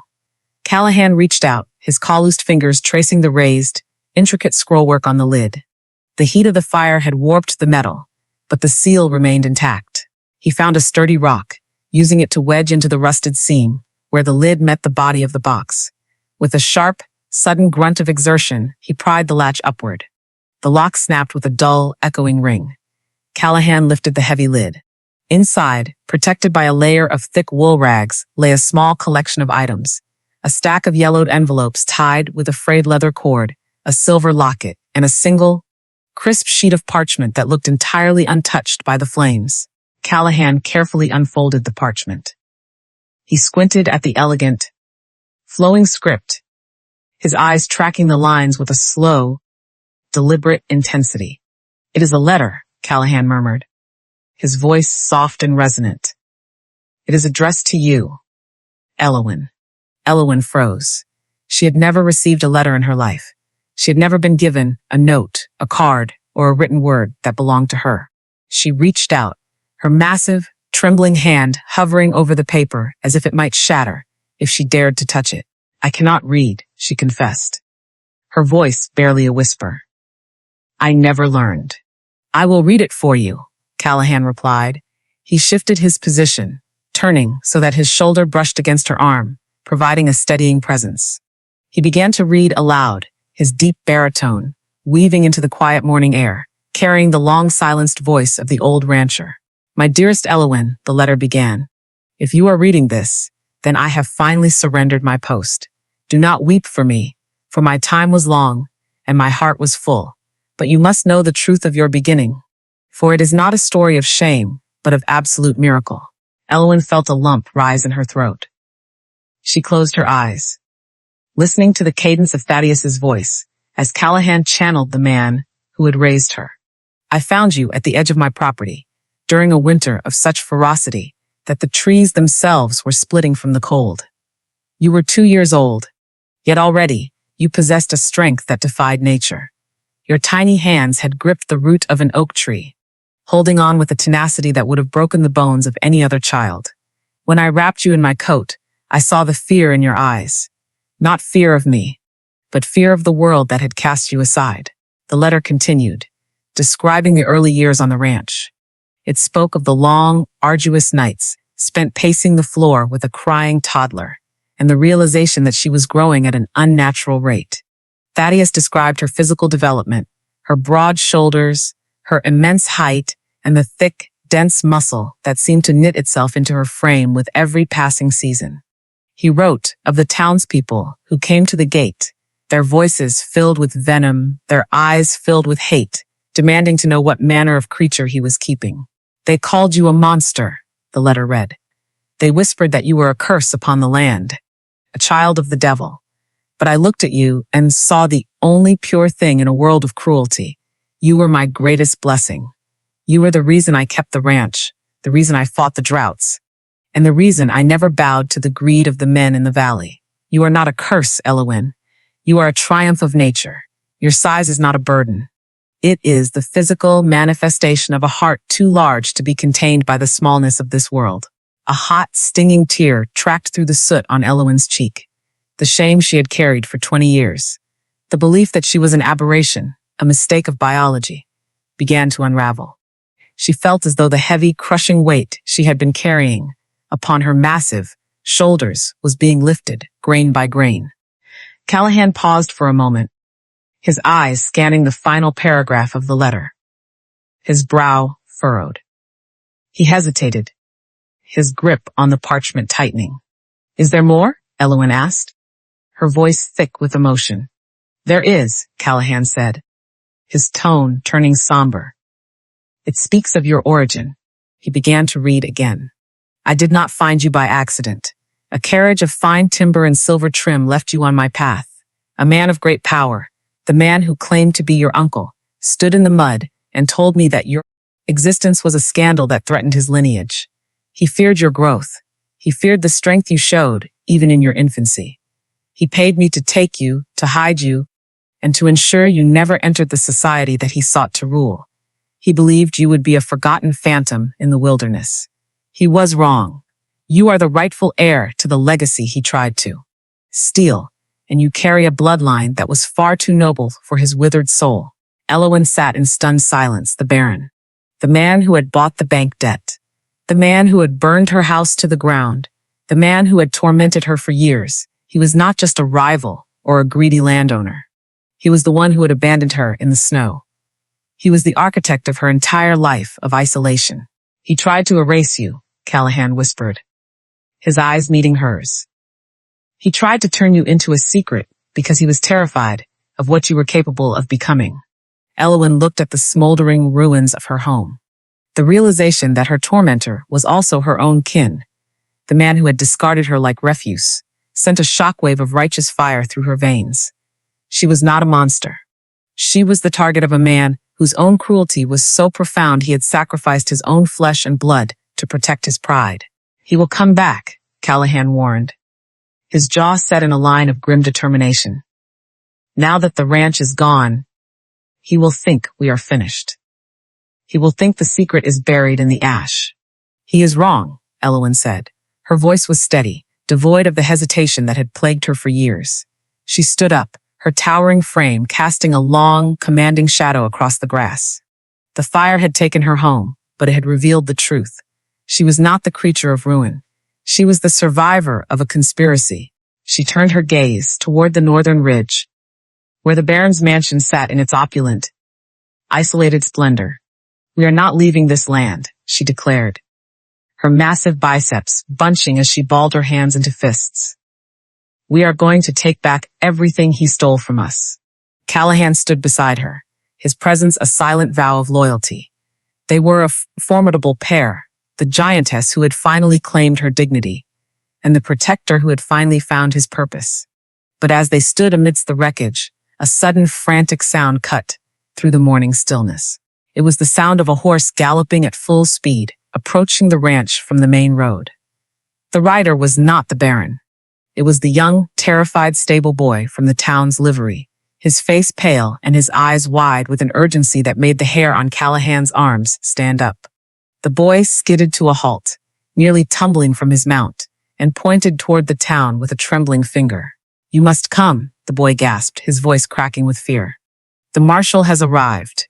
He has a warrant for your arrest, Elowin. They say you burned the house yourself to collect the insurance, and they are coming to take you away before the sun sets." How could they possibly fight the law when the very man who had ruined their lives had successfully turned the entire territory against the woman he had abandoned? The stable boy stood shivering in the morning light, his eyes darting toward the distant horizon, as if expecting the marshal to crest the ridge at any moment. He clutched the reins of his pony, his knuckles white with terror. He was not a bearer of hope, he was a messenger of doom. "The marshal carries a signed warrant," the boy stammered, his voice thin and reedy. "He believes you torched the house to hide your crimes. They say the Baron provided the evidence.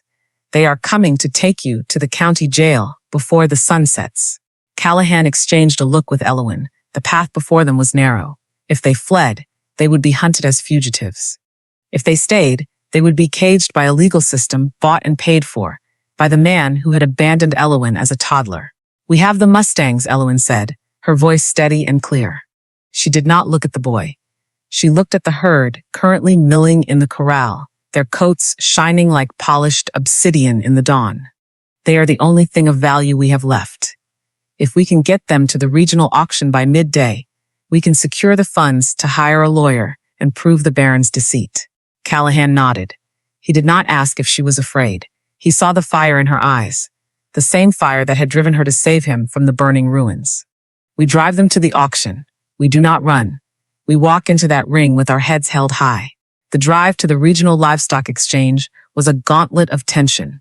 They pushed the horses at a punishing pace, the mustangs sensing the urgency of their handlers. As they approached the outskirts of the town, the atmosphere changed. People lined the streets, drawn by the rumor of the giant Tess, who had supposedly committed arson. They watched from the safety of their porches and wagons, their faces masks of judgment and fearful curiosity. Elowin did not hunch her shoulders. She did not avert her gaze. She sat tall in her saddle, her massive frame dominating the silhouette of the trail. She was a titan, a woman carved from the very earth of the frontier, and for the first time, she did not apologize for the space she occupied. She wore the soot from the fire like a badge of survival. When they reached the bustling auction grounds, the crowd fell silent. The air hummed with the electric tension of a gathering storm. Men in fine wool suits and leather-vested ranchers stood clustered near the gate, their conversations dying out as Elowin rode the lead stallion into the holding pen. She dismounted, her boots hitting the earth with a resonant thud. She stood nearly a head taller than most of the men present. Her gray dress was scorched and stained, clinging to the immense muscles of her back and thighs. She did not hide behind Callahan. She walked to the center of the ring, her hand resting on the mane of the black stallion. Her presence an anchor of absolute calm amidst the rising tide of hostility. The cattle baron stood at the edge of the enclosure, surrounded by his entourage of sycophants and hired gunmen. He wore a pristine hat and a silk scarf, his appearance a stark, polished contrast to the dust and ash that clung to Elowin. He caught her eye and offered a thin, serpentine smile, a gesture meant to convey victory. He had already won, his expression suggested. The marshal was on his way, and her horses would be seized before a single bid was placed. "Look at the circus act," the baron sneered, his voice loud enough for the entire crowd to hear.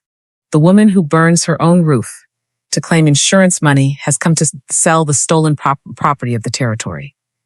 Does she really believe anyone here would purchase stock from such a desperate, dangerous source?" A ripple of nervous laughter moved through the crowd. Some of the men shifted, their hands hovering near their belts. Elowin did not blink. She felt Callahan's presence at her back, a wall of support that gave her the strength to face the Baron directly. She looked around at the potential buyers. Men who knew quality horses when they saw them. Men who cared more for the spirit of the animal than the rumors of the town. These horses were gathered from the high ridges, Elowin called out, her voice resonant and clear, cutting through the Baron's mockery.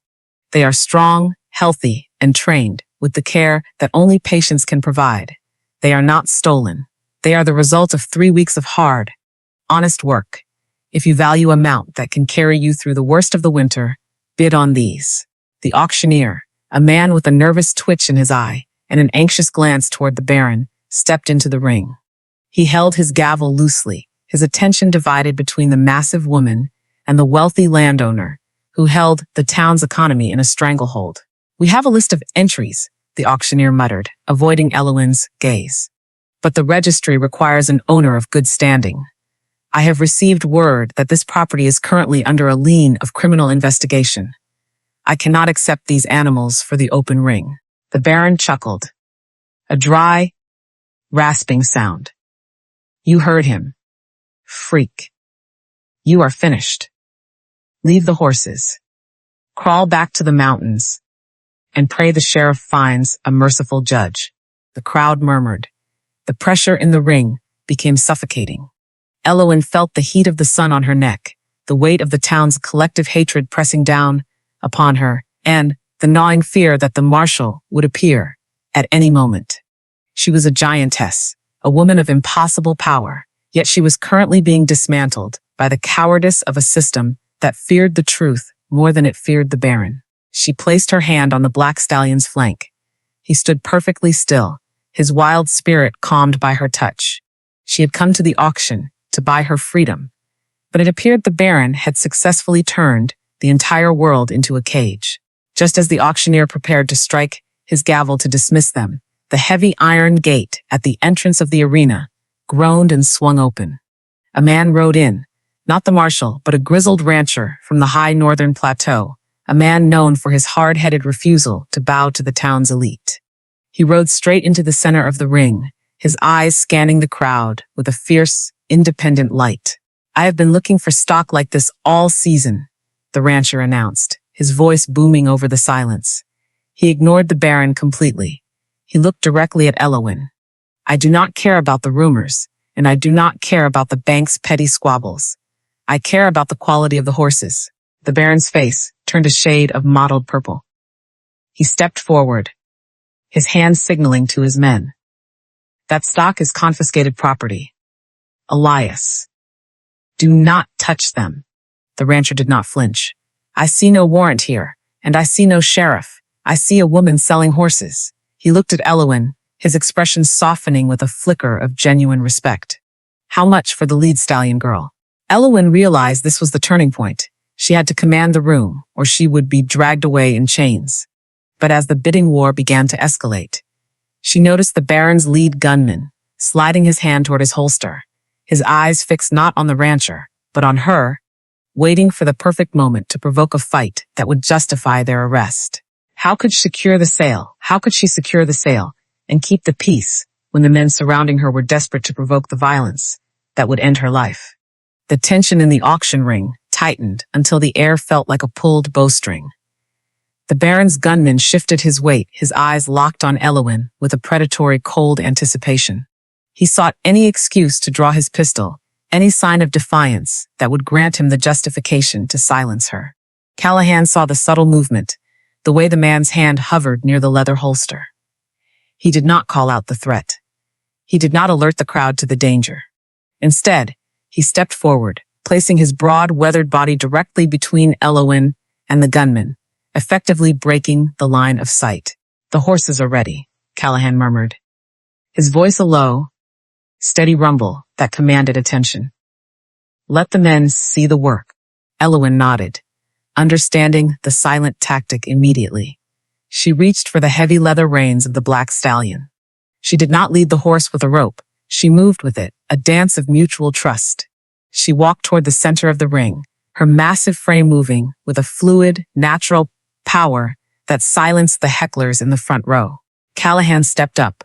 With a swift, confident motion, he placed one hand on the animal's mane and vaulted onto the stallion's back. He did not use a saddle. He did not use a bit. He relied entirely on the training Elowen had instilled in the beast. The crowd gasped. The stallion was a creature of legendary reputation, a devil, they whispered, that had trampled men into the dust. Yet, as Callahan gripped the mane, the beast remained calm. He waited for the command. Callahan leaned forward, murmuring a word into the stallion's ear, and the horse broke into a steady, controlled trot around the ring. The movement was a revelation. The horse did not fight. He did not throw his head. He responded to the lightest pressure, weaving through the dirt as if he were guided by the very thoughts of the man on his back. The townspeople, who had been shouting insults moments before, fell into a stunned silence. They looked at the horse, then at Elowyn, who stood in the center of the ring, her chin held high, her soot-stained clothes no longer masking her dignity, but highlighting her resilience. They saw the truth they had ignored for years. The giantess was not a monster. She was a master of her craft, a woman of extraordinary quiet brilliance. The hardened rancher from the north nodded, his expression turning from skepticism to genuine admiration. "I will start the bidding at $50 for the lead stallion," he announced, his voice carrying clearly across the arena. The silence broke. A murmur ran through the crowd, then a shout from a cattleman who had recognized the quality of the beast. 60. 70. The Baron's face turned an ugly, mottled purple. He stepped forward, his fists clenched at his sides. "This is a farce. Do not bid on these animals. They are tainted property. They are the finest stock I have seen in this territory," the northern rancher shouted back, ignoring the Baron entirely. $100. Callahan guided the stallion back to Elowyn's side and dismounted, his movements graceful and sure. He stood beside her, their shoulders brushing, a silent, powerful statement of unity. The crowd was no longer looking at the Baron, they were looking at the giantess and the man who stood with her. The fear they had cultivated for years had been replaced by a grudging, growing respect for a woman who could tame the untamable. 120, someone cried out from the back. The bidding escalated rapidly. The Baron's influence, which had relied on the fear of the town, crumbled under the sheer undeniable quality of the horses. He had tried to isolate Elowyn, to make her an outcast, but, by forcing her to demonstrate the brilliance of her training, he had inadvertently forced the town to acknowledge her value. The money poured in, enough to save the land, enough to pay the bank, enough to start over. Elowyn felt the swell of victory in her chest. She had not needed to fight with violence. She had won with excellence. She looked at Callahan, and for a fleeting, beautiful moment, the world around them seemed to vanish. She saw the pride in his eyes, not the pity she had expected, not the fascination with her height, but a profound, deep-seated pride in her spirit. He reached out, his hand finding hers, his calloused fingers interlacing with her own massive ones. It was a simple, grounding touch, but it felt like a vow. The auctioneer looked at the Baron, then at the crowd, then at the record-breaking total. He realized he could no longer deny the sale. "Going once," the auctioneer declared, his voice trembling with the weight of the moment. "Going twice." "Sold to the gentleman from the north." A roar of applause erupted from the crowd. It was not a standing ovation, but it was a recognition, a thaw in the permafrost of the town's prejudice. The Baron's face drained of color, his aristocratic mask shattering. He realized he had lost his leverage, his prestige, and his control over the valley's narrative. He looked at Elowyn, then at the men who had just bought the horses, and finally at his own hirelings. The humiliation was absolute. He could not accept the defeat. He could not stand to see the freak emerge victorious. "I will not allow this," he snarled, his voice a low, dangerous hiss.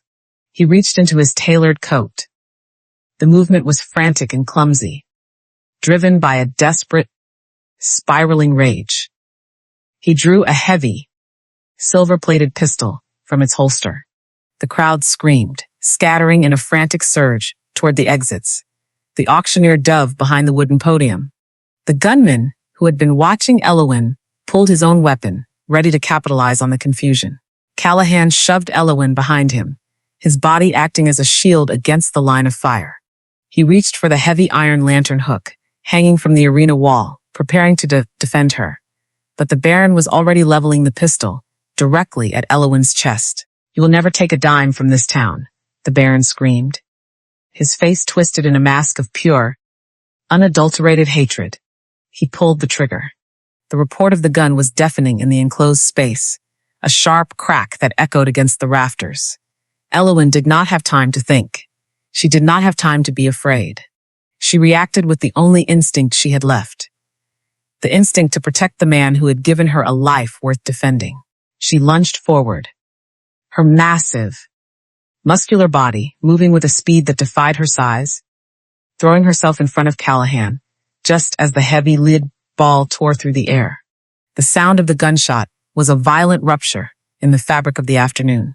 Elowen did not feel the impact as pain. She felt it as a sudden, jarring displacement of air, a hot, searing stripe of fire that sliced across the thick, dense muscle of her shoulder. She slammed into Callahan, her massive, momentum-laden body carrying him backward and out of the path of the following bullets. They hit the dirt together, rolling through the red dust of the auction ring. Callahan scrambled over her, his hands frantic, as they searched for the source of the blood that began to stain her gray dress. "Alawen!" he roared, his voice thick with a terror he had never before allowed to surface. She gritted her teeth against the white-hot sting, bracing her legs to ensure he remained protected behind her. She did not fall. She did not cry out. She simply knelt in the dirt, her broad, muscular shoulders heaving, her eyes locked on the Baron, who stood frozen, with the smoking pistol in his trembling hand. The arena had exploded into chaotic shouting. Before the gunman could fire again, a heavy, authoritative voice boomed from the entrance.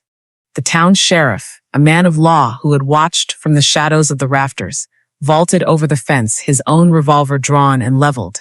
"Drop the weapon."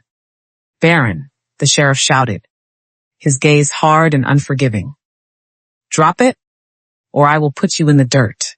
The Baron looked at the sheriff, then at the crowd, then at Elowen, who stood like a defiant, bloodied titan in the center of the ring. He saw the hatred in the eyes of the townsfolk. He realized with a sudden, sickening clarity that he was no longer the master of the valley. He dropped the pistol, his aristocratic face collapsing into a mask of pathetic, sniveling defeat. "She is nothing," the Baron hissed, his voice trembling as the sheriff's deputies moved in to shackle his wrists. "She is a defect, a shame to the bloodline. I did what was necessary for the honor of my family." The sheriff stopped, his brow furrowed in confusion.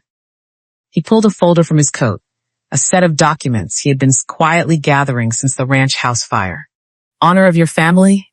The sheriff spat, gesturing to the papers in his hand. "We found the records in the ashes, Baron. Thaddeus kept everything. He kept the letters from the carriage drivers, the notes from the solicitors, and the very contract that proved you paid him to take a burden off your hands 20 years ago." The sheriff turned to the silent, shocked crowd. "This man is not just a greedy landowner. He is the biological uncle of Elowen. He abandoned her in the snow when she was 2 years old because her size and her strength shamed his elite status. He has spent 20 years trying to erase his own sin, using every ounce of his power to destroy a girl he chose to discard like trash." A gasp swept through the auction ring, a collective intake of breath that sounded like a rushing wind. The people who had feared Elowen, the people who had called her a monster, looked at the Baron, a man of stature, a man of wealth, and saw the true monster standing in the dust. They winced at Aiken, looked at Elowen, blood dripping from her shoulder, her head held high, and saw the daughter of a family that had tried to break her. The shame that had been Elowen's constant, suffocating companion for 2 decades simply evaporated. It did not fade slowly. It was burned away by the harsh, clarifying light of the truth. She was not the monster. She was the survivor of a cruelty so deep, it had required a heart as immense as hers to endure it. The Baron was not the architect of a civilized life. He was a coward who had feared the very strength he should have cherished. "I am not a curse," Elowen whispered, the words clear and resonant, carrying across the silent arena. She stood fully upright, her towering frame casting a shadow that seemed to encompass the entire ring. She looked at the Baron, who cowered under the gaze of his own people. He looked small, withered, and entirely pathetic. She had spent her life believing she was the aberration. But in this moment, she realized that she was simply a woman of great, uncompromising integrity, standing in the wreckage of a lie. Callahan stood beside her. He did not touch her wounds. He respected the fierce autonomy she possessed. He simply stood there, his presence a silent validation of everything she had endured. He looked at the Baron with a cold, protective rage, but his eyes softened as they returned to Elowin. The sheriff led the Baron away, his shouts of denial, muffled by the rising chorus of the crowd's murmurs. Elowin felt the heat in her shoulder beginning to dull into a heavy, throbbing ache. The blood was soaking through her dress, but she felt a lightness of spirit that defied the pain. The money from the sale of the horses sat in a heavy leather bag near the auction podium. The debt was paid. The ranch could be reclaimed. The legal nightmare was ending. She turned to Callahan. Her eyes were bright. The deep, mournful shadows that had haunted her for so long replaced by a fierce, radiant clarity. "It is over," she said, her voice soft. Callahan nodded, his sharp, observant eyes scanning her face, searching for the strength he knew she possessed. "The ranch is saved. The truth is out. You have your dignity, Elowin." She looked at the bag of money, then at the empty, horizon-stretching prairie beyond the town gates. She had achieved everything she had set out to do, yet a new, terrifying uncertainty bloomed in her chest. She had assumed their partnership was built on the necessity of survival. With the threat removed, the ranch reclaimed, and the mystery of her past resolved, did she still have a place in his life? He was a wanderer.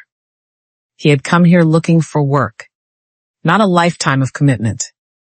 Now that the work was done, the road was open for him to leave. Elowin looked at the man who had stood with her in the dirt, in the dark, and in the line of fire. She wanted to ask him to stay, but the fear of rejection, the old, ingrained fear, still tugged at the corners of her mind. She had won her battle, but she had never felt more vulnerable. She turned away to gather the money, her heart heavy with the silent, unresolved question. Would he walk out of the arena and back into the life of a drifter? Or did he see a future here in the ashes of the ranch, with a woman who had finally learned to stand tall? The ride back to the high pasture was slow.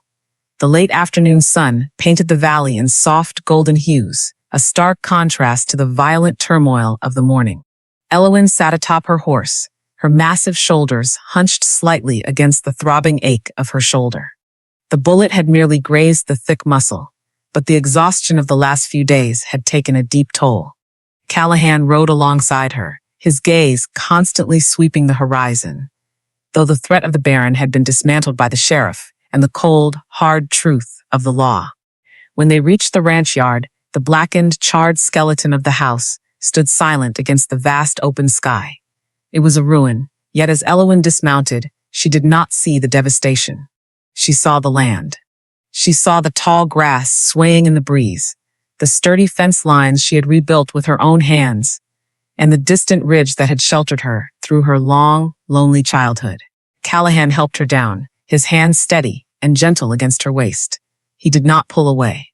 He led her to the small, unburned shed near the barn, where he had already prepared a basin of cool water and fresh linen bandages.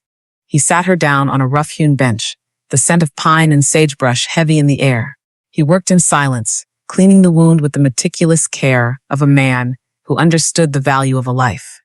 Elowin watched him, her eyes tracing the weathered lines of his face, the dark, observant eyes that had seen her for who she was, before she had even understood it herself.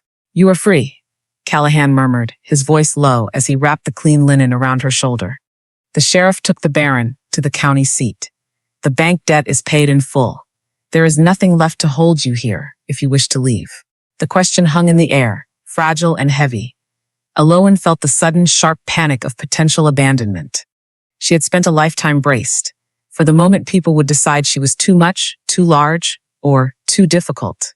"The land is mine," she said, her voice steady, though her heart hammered against her ribs. "I will rebuild, but I had assumed you would return to the road. You are a wanderer, Callahan. You have always been a wanderer." Callahan stopped his work. He looked up, his gaze locking with hers. He did not look like a man who was planning a journey. He looked like a man who had finally arrived. "I spent my entire life looking for a place to hide," he confessed, his voice rough with honesty. "I ran from camp to camp, trying to outpace the ghosts of my failures. I thought freedom meant moving. I thought strength meant being alone.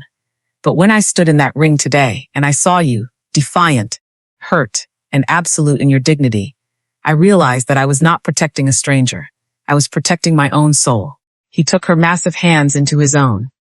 His skin calloused and rough, a perfect match for her own. I do not wish to go anywhere, he declared. I have no desire to wander. If you will have me, I would like to stay.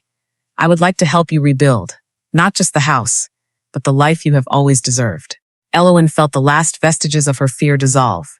She was not a monster. She was not a curse. She was a woman who had found her equal, her protector, and her partner. She leaned forward, resting her forehead against his, the warmth of his presence wrapping around her like a blanket. Stay, she whispered. In the months that followed, the high pasture transformed. The charred skeleton of the old house was cleared away, and with the gold from the horses, they built a new structure. A home that was warm, inviting, and sturdy enough to withstand the wildest frontier winters. They did not build it in secret. Slowly, the townspeople began to return, not with stones, but with tentative offerings of lumber, nails, and supplies. Their prejudices eroded by the undeniable truth of Elowen's courage. They learned that the giantess was not a beast, but a woman of deep, quiet wisdom. They learned that the man who stood by her side was not a drifter, but a steadfast partner who had finally anchored his heart. The ranch became a sanctuary, not just for the wild mustangs, but for the story of two outcasts who had forged a family from the ashes of their pasts. The mountains. Remember the stories that the winds bring down from the high ridges, and they have surely whispered the story of Elowen and Callahan to every traveler who passes through the valley. It is a story of how a house of wood and stone may burn to the ground.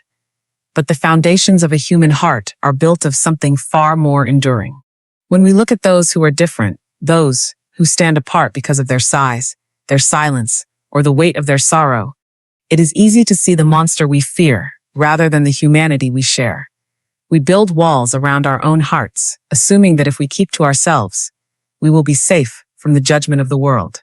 Yet, as we have seen, the true danger lies not in being seen, but in remaining hidden in the dark, clutching the shame that others have thrust upon us. Elowen's journey was not a struggle for acceptance from the town. It was a long, arduous climb toward the acceptance of herself. She had to learn that her immense strength was not a burden to be hidden, but a gift to be held. She had to learn that the most powerful thing she could ever do was to stand in the light, unashamed, and claim the space she occupied. And for Callahan, the lesson was just as profound.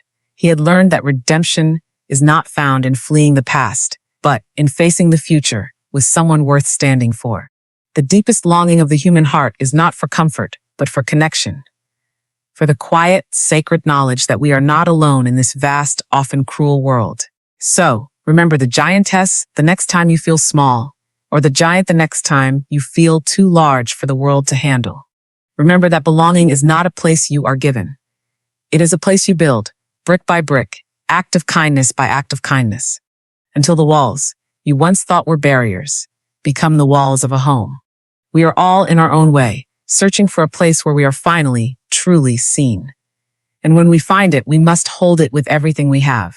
This story is a work of historical fiction created for entertainment purposes. The characters, settings, and events are products of the author's imagination. Any resemblance to actual persons, living or dead, or actual events or locales is entirely coincidental. The portrayal of historical life, social dynamics, and period-specific details are intended to reflect the narrative themes of the romance genre, and should not be considered a rigorous historical or anthropological analysis. Reader discretion is advised for those who are sensitive to themes of emotional struggle and survival.